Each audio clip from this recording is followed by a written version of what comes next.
Halo, selamat datang di pembahasan kita hari ini. Nah, kita bakal ngebongkar habis-habisan satu fenomena modern yang diam-diam memengaruhi hampir semua dari kita setiap harinya, yaitu algoritma versus harga diri. Kita bakal lihat gimana sih sebenarnya sistem di balik media sosial itu bekerja. Ternyata, mereka nggak cuma nampilin konten loh, tapi juga secara aktif memanipulasi otak dan emosi kita. Jadi siapkan diri kalian, karena setelah ini, cara kalian melihat layar ponsel nggak akan pernah sama lagi. Coba kita mulai dengan satu fakta yang mungkin bakal bikin kalian kaget. 3 jam. Yap, menurut data terbaru, Indonesia itu sekarang ada di urutan ketiga sebagai negara pengguna media sosial aktif terbesar di dunia. Rata-rata waktunya, 3 jam setiap hari. Bayangin deh, 3 jam sehari. Buat para remaja atau dewasa muda, 3 jam ini kan lumayan banget ya, waktu produktif yang sebetulnya bisa dipakai buat banyak hal lain. Tapi, entah kenapa, layar kecil di genggaman kita ini seolah punya magnet kuat yang susah banget dilepas. Dari fakta tadi, muncul deh satu pertanyaan yang jujur aja saya yakin kita semua pasti pernah ngerasain ini. Kenapa sih kita itu susah banget buat berhenti scrolling, padahal awalnya cuma niat buka 5 menit doang? Pernah kan? Niatnya cuma mau balas satu chat atau cek satu notifikasi, tahu-tahu, boom, udah sejam berlalu. Nah, jangan langsung nyalahin diri sendiri dan mikir kalian kurang disiplin ya. Ternyata, ada misteri besar dan sistematis yang memang sengaja bekerja di balik layar. Sains di balik layar dan ilusi, sebuah pilihan. Gini, mari kita bedah dari kacamata neuroscience. Para ahli di balik teknologi ini tuh sangat-sangat paham soal psikologi manusia, terutama yang namanya sistem penghargaan atau reward system. Kalau kalian pernah dengar psikolog terkenal B.F. Skinner, nah dia yang meneliti soal ini.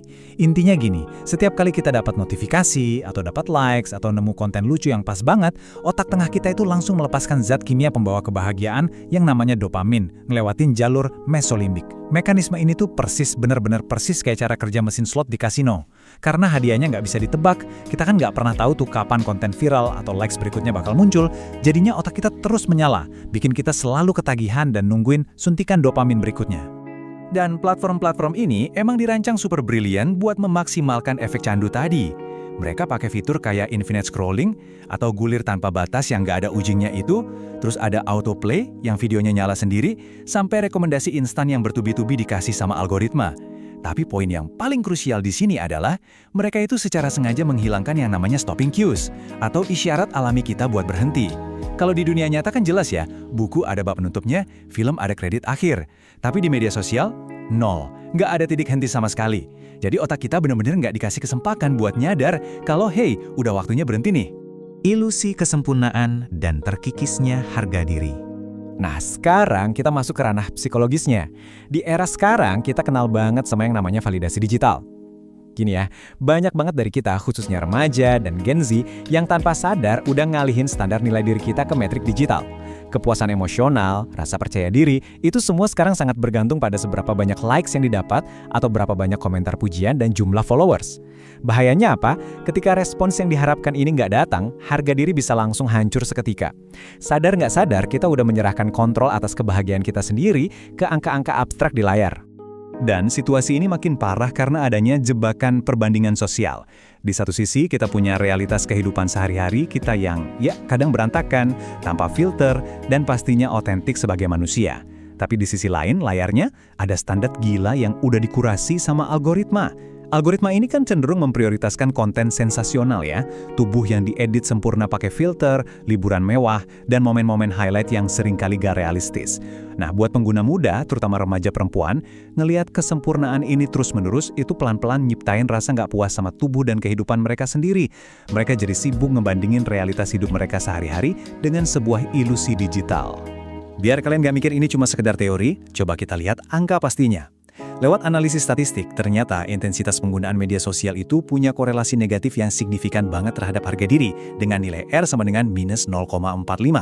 Bahasa gampangnya gini, ada hubungan yang sangat kuat di sini. Semakin lama waktu yang kalian habiskan buat main media sosial, semakin rendah juga tingkat kepercayaan diri kalian. Sebaliknya, saat pengguna mencoba detox digital atau sekedar mengurangi aja deh jam mainnya, perlahan-lahan tingkat kepercayaan diri mereka malah naik lagi. Angka riset nggak bisa bohong kan? Terus, apa sih konsekuensi nyatanya di dunia fisik kita sehari-hari? Coba kita balik lagi ke angka 3 jam yang kita obrolin di awal tadi. Penelitian nunjukin kalau kita mengonsumsi media sosial lebih dari 3 jam sehari, itu bakal melipat gandakan resiko kita buat ngalamin gangguan harga diri dan kecemasan sosial. Ironis banget gak sih? Alat yang awalnya diciptakan buat menghubungkan kita sama dunia luar, nyatanya pas dipakai secara pasif dan berlebihan, malah bikin kepercayaan diri kita ciut buat sekedar berinteraksi langsung di dunia nyata. Krisis identitas di era digital. Di ranah riset psikologi sosial Indonesia, ada satu istilah yang menarik banget buat ngegambarin ini. Namanya mempanggung atau performing identity. Sekarang ini banyak pengguna media sosial yang merasa capek dan kelelahan secara mental. Kenapa? Karena mereka merasa dituntut buat terus-menerus menggelar pertunjukan tentang diri mereka sendiri. Mereka ngerasa harus nyiptain versi diri yang ideal, yang paling estetik, cuma buat satu alasan, supaya tetap terlihat oleh algoritma dan merasa dicintai secara online. Beban buat terus merawat identitas buatan ini, ya jelas saja, sangat menguras energi mental kita. Dan puncaknya adalah kondisi yang disebut peneliti sebagai kerentanan algoritmik. Ini benar-benar jadi tragedi zaman sekarang, di mana kestabilan emosi seseorang diserahin bulat-bulat ke sebuah mesin. Coba dipikirin, harga diri kalian ditentuin sama barisan kode algoritma yang nggak bisa diprediksi sama sekali. Hari ini kode itu bisa bikin kalian viral dipuja-puja, dan besoknya kalian bisa dibikin seolah-olah nggak ada. Hal ini jelas memicu kecemasan yang terus-menerus. Kenapa? Karena nilai diri kita nggak lagi ditentuin dari kualitas kemanusiaan kita yang sesungguhnya, melainkan oleh perhitungan mesin yang pada akhirnya cuma peduli sama keuntungan finansial perusahaan. Mengambil kendali dan membangun kembali otonomi digital. Algoritma bukan sekedar alat teknologi. Mereka adalah kekuatan luar biasa yang mengatur emosi dan perhatian kita. Nah, langkah pertama buat membebaskan diri adalah dengan menanamkan pemahaman dari kutipan ini ke kepala kita. Menyadari kalau kita ini sebenarnya sedang dimanipulasi adalah senjata utama untuk keluar dari jebakan itu.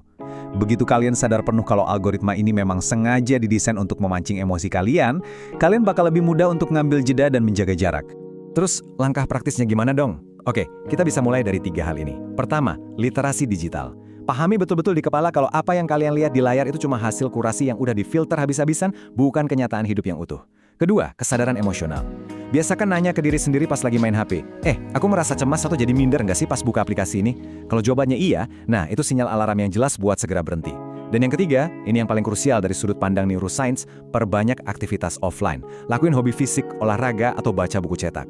Kegiatan-kegiatan ini ternyata bisa mengaktifkan kembali prefrontal cortex kita, itu loh bagian otak yang fungsinya buat mikir logis dan ngerem impuls atau dorongan sesaat. Ini benar-benar tameng biologis alami kita buat ngelawan desain adiktif media sosial. Jadi, sebelum kita akhiri pembahasan kita hari ini, saya pengen kalian merenungkan satu pertanyaan provokatif ini dalam-dalam. Apakah teknologi saat ini melayani kita, atau justru kita yang lagi melayani algoritma? Pikiran kalian, waktu kalian, dan harga diri kalian itu jauh-jauh lebih berharga daripada cuma sekedar direduksi jadi data demi ngisi kantong sebuah perusahaan platform digital. Yuk, mulailah ambil kendali dari hari ini. Terima kasih banyak udah ikut menyelami materi kita kali ini. Semoga bermanfaat, dan sampai jumpa di pembahasan menarik kita selanjutnya. Halo!